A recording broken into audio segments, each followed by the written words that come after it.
Sawadika, bonjour à tous, bienvenue dans une nouvelle vidéo sur ma chaîne Kathleen à Phuket. J'espère que tout le monde se porte bien. Aujourd'hui, j'avais envie de faire une petite vidéo sur les visites incontournables à faire sur Phuket. Alors tout d'abord, je vous remercie parce que vous êtes de plus en plus nombreux à me suivre tous les jours et à me contacter. Donc c'est pour ça aussi que je fais cette vidéo, puisque vous m'envoyez des messages, que ce soit sur YouTube, sur Instagram, sur Facebook. Et la plupart des gens, en fait, la plupart d'entre vous, ce sont des gens qui comptent venir sur Phuket, que ce soit pour des vacances ou sur un peu plus long terme, et qui me demandent combien de temps rester à Phuket, qu'est-ce que je peux visiter sur Phuket, j'ai peur de louper des choses. Certaines personnes me disent je dois rester 3 jours, ça suffit, il n'y a rien à faire. D'autres, ils me disent il faut rester 6 mois. Voilà, donc vous me posez plus ou moins toujours les mêmes questions et j'ai du mal à tous vous répondre, je m'en excuse. C'est pour ça que je voulais faire cette vidéo, comme ça je vais répondre à vos questions concernant les visites sur Phuket. Avant toute chose, s'il vous plaît, pensez à vous abonner. Il vous suffit de cliquer en dessous. Vous êtes beaucoup à regarder mes vidéos et à ne pas être abonné. Donc vraiment, s'il vous plaît, abonnez-vous. Ce serait super gentil pour m'aider à soutenir cette chaîne. Aimez cette vidéo si elle vous a plu. Vous n'avez qu'à mettre un pouce, vous la partagez aux gens qui viennent aussi en vacances sur Phuket et que ça pourrait intéresser. Une chose importante à prendre en considération lorsque vous venez en vacances à Phuket, c'est les distances entre les endroits, puisque parfois vous me dites je vais en vacances à Phuket, mais je voudrais aussi aller à Koh Lipe, ensuite je voudrais aller à Koh Lanta et ensuite à Koh Samui. Tout ça sur 15 jours. Et je vous dis, ah oui, alors si vous regardez la carte, en effet, ça paraît peut-être pas très loin, mais il faut savoir qu'ici, les moyens d'aller d'un endroit à un autre, il n'y a pas forcément l'avion, souvent c'est le ferry, c'est les bus, c'est les taxis, il n'y a pas d'autoroute. Donc les moyens pour aller voilà, d'un point A à un point B, si vous devez sortir de Phuket, c'est assez compliqué. Donc ce que je vous recommande, c'est de vraiment regarder comment aller de, par exemple, à Phuket jusqu'à Koh Lanta, et vous verrez que c'est pas quelque chose de simple. Et donc voilà, c'est quelque chose qui se prévoit sur plus long terme que sur juste ah ben j'ai une semaine à Phuket, je vais aller à Koh Lanta. Voilà, c'est un peu compliqué. Donc regardez bien les distances. Faites attention à ça. Moi, ce que je vous recommande, c'est de rester au minimum 15 jours sur Phuket. Vous allez voir tout ce que je vais vous détailler dans les choses à faire et je trouve que c'est un minimum. C'est 2 semaines sur place sur Phuket, de prendre Phuket comme point de chute au fait, et ensuite vous allez pouvoir faire des petites excursions d'une journée, peut-être 2-3 jours, en restant avec comme base Phuket. Est-ce que je vous recommande aussi d'aller sur Patong? Alors Patong, c'est un point à part et donc je vous conseille de regarder jusqu'à la fin de la vidéo puisque j'en parlerai à la fin de ce cas à part qui est Patong. Je vous laisse prendre un cahier, un stylo pour noter et c'est parti pour mes incontournables visites de Phuket.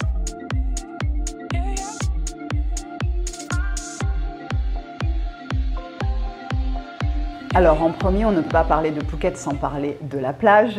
Si vous n'aimez pas la plage, c'est vrai que Phuket, c'est pas un endroit que je vous recommande. Peut-être qu'il vaut mieux aller à Bangkok ou alors dans le nord, à Chiang Mai, puisque nous avons à Phuket, c'est une île, donc nous avons des plages tout autour de l'île et donc vous avez une eau qui est à 30 degrés toute l'année et des plages qui sont pour la plupart quand même paradisiaques. Je vais donc vous donner mes plages préférées sur Phuket. Donc quand on parle du sud de l'île, moi en tout cas la plage que j'aime beaucoup c'est Nai Arn.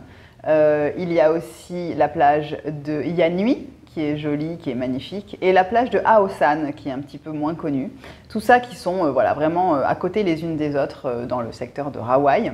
Il y a aussi la plage de Kata Noi qui est juste à côté de Kata. Noi ça veut dire petit, donc elle est la plage de Kata Noi qui est vraiment très très belle. Dans le nord de l'île, les plages que je préfère sont la plage de Bang Tao. Vous avez aussi une plage qui s'appelle Banana Beach dans le nord qui est vraiment super sympa pour, voilà, pour passer la journée. Et vous avez aussi la plage de Nai Ang qui celle-ci est tout au nord et qui est vraiment une plage, voilà, bon, toutes les plages ont du monde plus ou moins, mais la plage de Nai Ang, vous avez vraiment personne, donc c'est quand même quelque chose à voir qui est assez intéressant.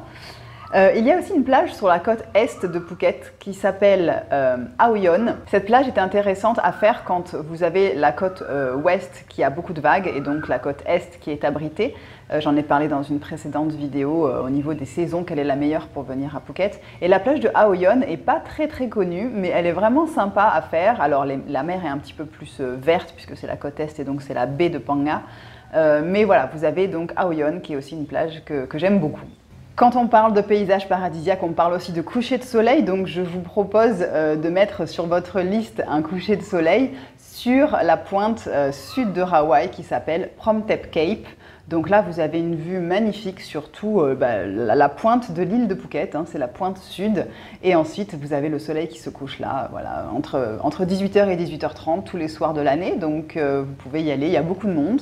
Mais voilà, allez faire un coucher de soleil à la plage de Promtep Cape. Concernant le bouddhisme, donc vous savez que la Thaïlande est un pays à 95% bouddhiste, donc c'est une place très importante au niveau de la société thaï. Et donc, je vous recommande d'aller quand même visiter quelques temples. Si je devais vous en recommander uniquement deux, je vous dirais qu'il faut visiter donc le Wat Chalong, qui est le plus ancien temple de Phuket et aussi le plus vaste. Vous avez une relique de Bouddha au sommet, donc un bout d'os de Bouddha, et vous avez donc à ce sommet aussi une très belle vue sur le sud de l'île. Et ensuite vous avez donc Big Buddha, qui est un Bouddha de 45 mètres de haut, qui est recouvert de marbre, qui est en haut d'une colline, pareil sur le sud de l'île, donc à Hawaï, et donc vous pouvez y aller en taxi ou alors en scooter, hein, ça grimpe. Mais quand vous êtes tout en haut, voilà, je vous recommande d'y aller ou au lever du soleil ou au coucher du soleil, puisque ce sera encore plus joli. Le matin, il y a des singes même quand vous y allez assez tôt le matin. Donc voilà, le Big Buddha, c'est quand même un endroit incontournable. Vous avez une vue à 360 sur toute l'île, donc c'est vraiment magnifique. Voilà, c'est ces deux endroits-là. C'est aussi un temple, le Big Buddha, donc vous avez des moines qui sont là, vous avez des rituels de prière et tout ça. Donc c'est deux endroits que je vous recommande d'aller visiter sur Phuket concernant le bouddhisme. En ce qui concerne le shopping, donc là vous avez bien sûr plusieurs endroits. Donc le shopping, il y a tout d'abord les marchés, donc vous avez plusieurs petits marchés selon où vous allez rester sur l'île de Phuket. Vous avez des petits marchés locaux, mais il y a quand même des gros marchés qui là sont plus importants. Il y en a 3. Qui sont à différents moments. Donc vous avez le Naka Market qui avant n'était que le week-end, mais maintenant est tous les soirs de la semaine. Donc c'est un très très gros marché où vous avez autant de la nourriture que des souvenirs, que de la décoration, des paréos, enfin tout ce que vous voulez. Vous avez le Shilva Market qui est un marché un peu plus petit que le Naka Market, mais qui est très sympathique. Vous avez une scène, il y a des concerts, des restaurants, vous pouvez vous faire masser aussi en extérieur. Je crois qu'il est tous les soirs, sauf le week-end celui-là. Et vous avez le marché de Phuket Town qui lui est uniquement le dimanche soir, donc qui s'appelle le Sunday Night Market. Et celui-là, il est magnifique. J'ai fait la vidéo et je referai une vidéo puisqu'il avait plu quand je l'avais faite. Et donc, au fait, vous avez ce marché qui est dans une rue qui est piétonnisée pour l'occasion le dimanche soir. Et donc là, c'est magnifique. L'architecture autour de cette rue piétonne est très jolie. Vous avez beaucoup de monde, vous avez beaucoup d'ambiance, vous avez des animations. Donc voilà, c'est vraiment un marché le dimanche soir. Si je peux vous recommander d'aller faire un tour au Sunday Night Market de Phuket Town, allez-y, les yeux fermés, vous passerez un excellent moment. Un endroit qu'il faut aussi aller voir pour faire du shopping, pour découvrir des endroits un petit peu différents de ce que vous trouvez au bord de mer, c'est d'aller découvrir la vieille ville de Phuket Town. Donc c'est un endroit super sympa, vous avez des petits cafés, des petits restaurants, des petites boutiques d'accessoires, de vêtements, de décorations qui sont un petit peu différents et un peu plus recherchés, d'artisans aussi. Donc vraiment faire une journée ou une demi-journée à Phuket Town pour découvrir la vieille ville, loin de la plage, c'est aussi quelque chose à faire. Il faut se perdre dans les petites ruelles et découvrir tout ça parce que c'est pas très très connu au niveau touristique et ça vaut le coup. Je trouve que c'est un endroit qui vaut vraiment le détour. Nous avons un centre commercial sur Phuket qui s'appelle Central Festival et qui est énorme, c'est vraiment gigantesque. Il y a autant des marques qu'on connaît européennes, Zara, Mango, H&M, que des choses un petit peu plus locales ou asiatiques, en tout cas des marques asiatiques. C'est un endroit que je vous recommande d'aller faire éventuellement si vous avez envie de faire du shopping. Les prix ne sont pas plus intéressants qu'en France, ça ne vous dites pas que ça va être pas cher, non, c'est pareil. Par contre, si vous avez un jour de pluie ou un jour où vous ne savez pas quoi trop faire, en effet, ça peut être quelque chose à... Vous serez occupé en tout cas pour la journée parce que c'est tellement grand que il y a quand même beaucoup de choses à voir, à faire, il y a plein d'endroits pour manger différents, donc Central Festival, c'est un endroit que vous pouvez aussi mettre sur votre liste si vous avez envie de rajouter un petit peu de shopping. On va maintenant passer aux animaux. Donc vous savez mon amour pour les animaux et j'en ai déjà parlé dans des précédentes vidéos, mais la Thaïlande étant le pays de l'éléphant, je ne vous recommande pas d'aller faire des balades à dos d'éléphant. Je pense que je n'ai pas besoin de vous expliquer pourquoi. Par contre, il y a un sanctuaire, il y en a quelques-uns sur l'île, mais c'est vrai qu'il y a aussi beaucoup de faux sanctuaires, de gens qui s'appellent sanctuaires mais qui ne sont pas vraiment sanctuaires. Ils ont compris que c'était un mot marketing. Et donc il y a un sanctuaire qui s'appelle le Phuket Elephant Sanctuary, qui est vraiment un endroit où je suis allée, où on peut passer donc des demi-journées, donc vous choisissez ou la matinée ou l'après-midi, où c'est bien sûr des éléphants qui ont été maltraités, exploités et qui ont été récupérés, et vous baladez avec eux. Voilà, on ne monte pas bien sûr sur les éléphants, on ne lave pas les éléphants, on est juste avec eux, on profite de leur présence, on est à leur côté, on leur donne à manger. On apprend beaucoup de choses auprès des gens qui sont là-bas dans ce sanctuaire. Donc si je peux vous recommander un endroit pour aller voir les éléphants, c'est le Phuket Elephant Sanctuary. Si vous souhaitez faire du bénévolat avec les animaux, je peux vous recommander deux endroits. Donc dans le nord de l'île, vous avez Soy Dog, qui est une énorme association caritative qui est gérée par des Américains. Et vous avez c'est un endroit qui est très très visité sur Phuket, puisqu'on peut aller passer du temps avec les animaux, promener les chiens, aller faire des câlins aux centaines de chats et aux chatons qui sont là, enfin voilà, comprendre un petit peu ce qu'ils font sur Phuket pour aider à réduire la population d'animaux errants et d'animaux qui sont blessés et dont personne ne s'occupe.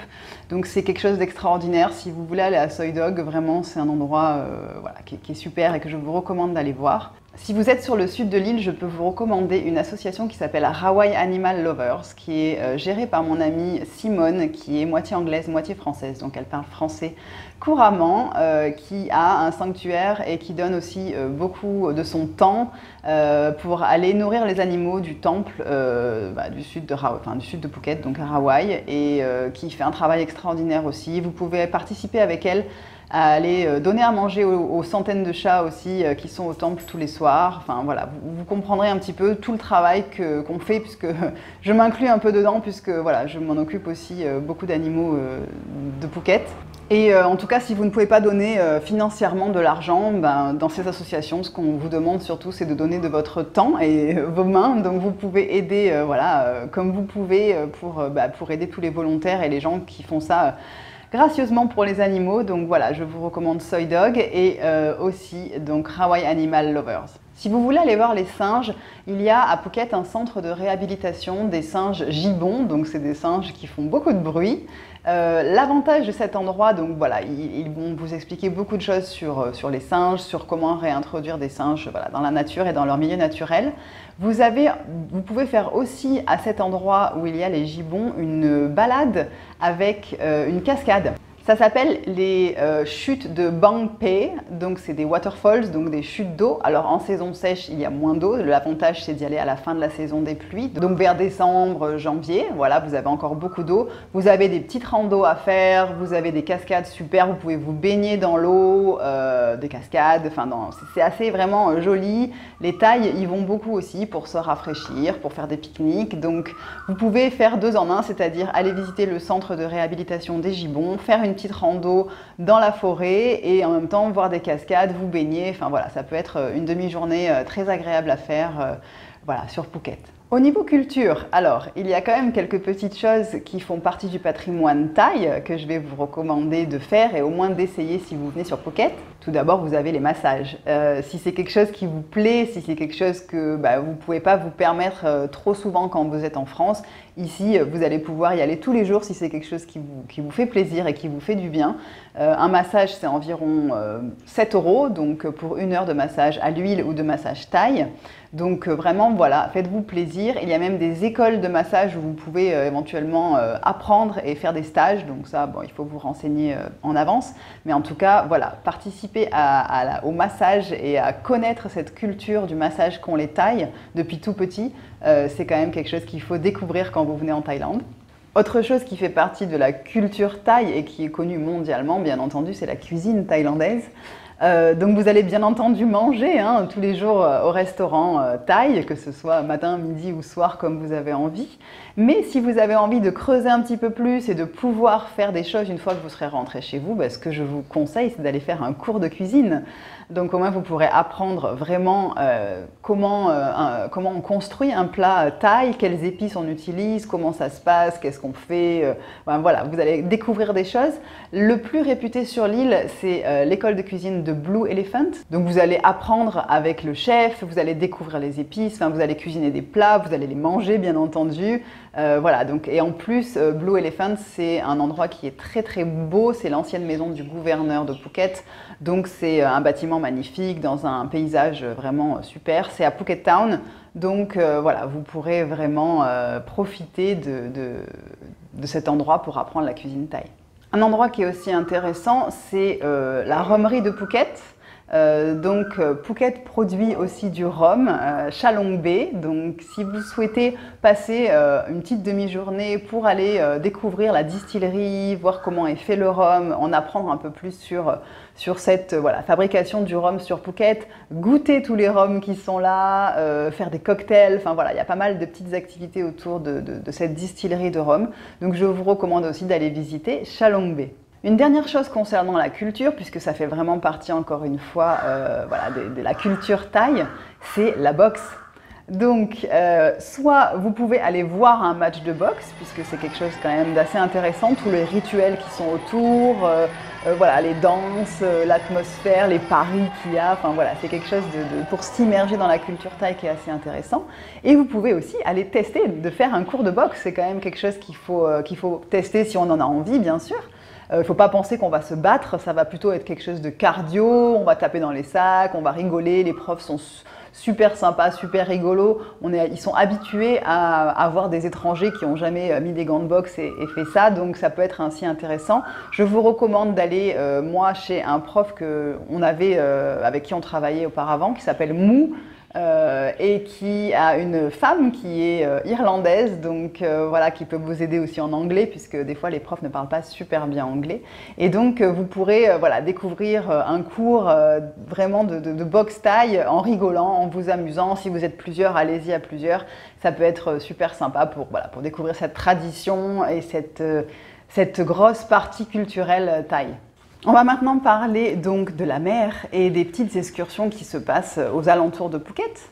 Donc tout d'abord, vous avez la sortie en bateau de pêcheurs qui se passe au départ de la plage de Rawai. Donc vous avez des bateaux de pêcheurs qui sont là, qui peuvent vous emmener visiter 1, 2, 3 îles selon ce que vous avez envie de faire et le temps que vous avez devant vous. Il va vous emmener avec son petit bateau, vous faire plonger masque tuba pour aller découvrir les poissons, puis ensuite aller sur des plages où il n'y a vraiment personne. Donc là, c'est paradisiaque pour faire les photos, c'est les endroits vraiment parfaits. En parlant de plongée, si c'est la plongée bouteille, si c'est quelque chose qui vous intéresse, je vous recommande de faire aussi une journée plongée, de partir faire 1, 2, 3 plongées en bateau, toujours au départ de Phuket. Ça se fait depuis Chalong, donc vous avez des bateaux qui organisent des sorties plongées.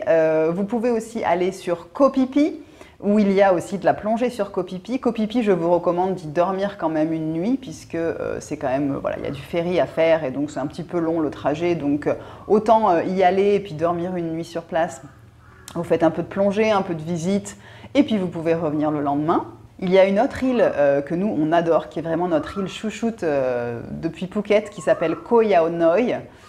Koh Yao Noi, c'est une petite île qui est très tranquille, très calme, très zen, où c'est vraiment une demi-heure de bateau de Phuket, ça coûte rien du tout, vous avez des petits bungalows sur la plage, vous avez une vue magnifique avec ces gros rochers qui sortent de l'eau. C'est une île qui est très charmante avec des petites maisons fleuries, des petites maisons en bois sur pilotis. Ça change un petit peu de ce qu'on voit sur Phuket et puis surtout c'est très calme, ça fait du bien, c'est très reposant. Donc si vous devez partir à Koh Yao Noi, je vous conseille d'y aller au moins 2 jours, donc de passer une nuit sur place. Des gens me demandent parfois si ça vaut le coup d'aller au Similan. Alors c'est les îles Similan, c'est une réserve protégée de Thaïlande, donc c'est des îles qui ont des fonds marins protégés. Alors c'est magnifique, on y a été avec Serge. Par contre, au départ de Phuket, c'est un petit peu long, le trajet est très long. Vous avez surtout si vous êtes au sud de l'île de Phuket, vous avez, je ne sais plus, 2 heures de route, plus vous avez du bateau pendant 1 heure et quelques, plus, enfin c'est un peu, pour une journée, moi je ne le recommande pas. Je vous conseille plutôt d'aller vous baser sur Khao Lak, qui est juste en sortant de Phuket, à 2 heures de route, vous sortez de Phuket, vous allez à Khao Lak. Tant qu'à faire, c'est un endroit à découvrir aussi, qui est un endroit très sympa, mais au moins vous serez devant, au fait, si vous devez passer 2-3 jours à Khao Lak pour visiter. C'est un point qui est plus simple pour aller voir les îles Similan à la journée que depuis Phuket, parce que depuis Phuket, c'est vraiment le trajet, moi je vous le conseille pas, c'était pas agréable du tout par rapport au temps de bonheur dans l'eau. Voilà, c'était assez galère, donc je préfère vous dire, allez vous baser à Khao Lak pour 2 jours, 3 jours, et puis vous ferez les îles Similan. Depuis Khao Lak, ce sera beaucoup plus simple. Une dernière excursion que je vous recommande, qui est d'aller voir la baie de Phang Nga en kayak. Donc pour ça, il y a une compagnie qui s'appelle John C. Gray Canoe. Ça, c'est quelque chose d'extraordinaire, je l'ai fait aussi. Vous partez le midi et vous rentrez la nuit, c'est-à-dire que vous avez le repas du midi, le repas du soir qui est inclus. Vous avez le kayak dans des grottes, donc vous passez dans des grottes. Vous pagayez pas, hein, il y a un Thaï qui pagaye pour vous. Vous avez votre guide avec vous dans le kayak qui pagaye. Vous êtes voilà, à l'arrière. Et ensuite, vous allez dans des grottes, vous passez dans des choses toutes petites comme ça. Vous devez vous allonger, vous sortez, vous arrivez dans des oasis magnifiques, avec des toucans, des singes, enfin c'est magique. Et ensuite vous faites une sortie kayak de nuit et vous avez du plancton luminescent. Donc quand vous passez la main dans l'eau, là on se croirait dans Avatar, ça s'illumine, c'est vraiment magnifique. Donc ça, cette excursion, je la recommande vraiment pour découvrir la baie de Phang Nga parce que ce sont des paysages aussi magiques avec ces gros rochers qui sortent de l'eau. Voilà, donc ça c'est quelque chose que je vous recommande grandement. Pour terminer cette liste des incontournables de Phuket, il faut parler de Patong. Donc voilà, est-ce que je vous recommande ou pas d'aller à Patong? Alors c'est un débat, j'ai envie de dire. Ça va dépendre de ce que vous aimez. Je n'aime pas trop Patong puisque moi, voilà, le monde de la nuit, tout ça, c'est pas quelque chose qui m'intéresse forcément. Je vous recommanderais d'y aller un soir. La journée, franchement, il s'y passe pas grand-chose. C'est pas un endroit où je vous recommande d'aller à l'hôtel et de rester pour votre séjour parce que franchement, c'est pas le plus joli endroit de Phuket. Il y a des choses plus sympas que ça. Par contre, à voir pour une soirée, il y a la rue qui s'appelle Bangla Road, hein, qui est la fameuse rue piétonne le soir où il y a tous les bars de chaque côté. Il y a un monde de fous, alors ça reprend doucement, mais c'est vrai que normalement c'est un monde de fous, c'est-à-dire que vous la faites dans un sens et vous vous dites « Oh là là, faut que je la refasse dans l'autre sens cette rue ». Oui, il faut la refaire dans l'autre sens pour rentrer. Voilà, ça crie dans tous les sens, c'est à voir parce que ça fait partie aussi ben voilà, de ce qui se passe à Phuket. Voilà, dans le monde de la nuit. Si vous voulez sortir, si vous voulez aller en boîte, si vous voulez aller voilà, dans des bars qui ferment tard le soir où il y a de l'ambiance et tout, bah, bien sûr c'est à Patong que ça se passe le plus souvent. Voilà, mais il y a de tout, hein, c'est assez familial, hein, pensez pas que c'est que des mecs voilà, de 75 ans qui viennent pour voir des filles qui dansent sur des bars. Non, c'est pas ça. C'est à voir. Serge y a emmené sa maman, voilà, j'y ai emmené aussi ma tante, enfin voilà, c'est des choses qu'il faut voir une fois. Parce que bah, il faut le prendre à la rigolade, voilà, il ne faut pas prendre ça trop sérieusement, et voilà. Donc est-ce que je vous recommande d'aller à Patong? Oui, mais simplement pour aller voir Bangla Road un soir, et puis après c'est pas forcément la peine d'y aller plus que ça. Voilà, j'ai terminé cette vidéo. Je pense que vous avez quand même beaucoup de choses à faire sur Phuket, hein. C'est pour ça que je vous dis qu'il faut quand même rester au moins pour moi 2 semaines pour avoir le temps de faire toutes ces choses-là. N'hésitez pas à me dire si vous pensez à d'autres incontournables que j'aurais éventuellement oubliés ou que je n'ai pas mis dans ma liste. Vous pouvez mettre ça dans les commentaires en dessous. Partagez cette vidéo, likez-la si elle vous a plu, abonnez-vous. Vous pouvez aussi me suivre sur mon compte Instagram Kathleen Phuket où je partage voilà, mon quotidien tous les jours sur Phuket. En tout cas, je vous remercie d'avoir suivi cette vidéo jusqu'au bout. Je vous souhaite une très belle journée et puis je vous dis à la semaine prochaine pour une nouvelle vidéo. Bye bye!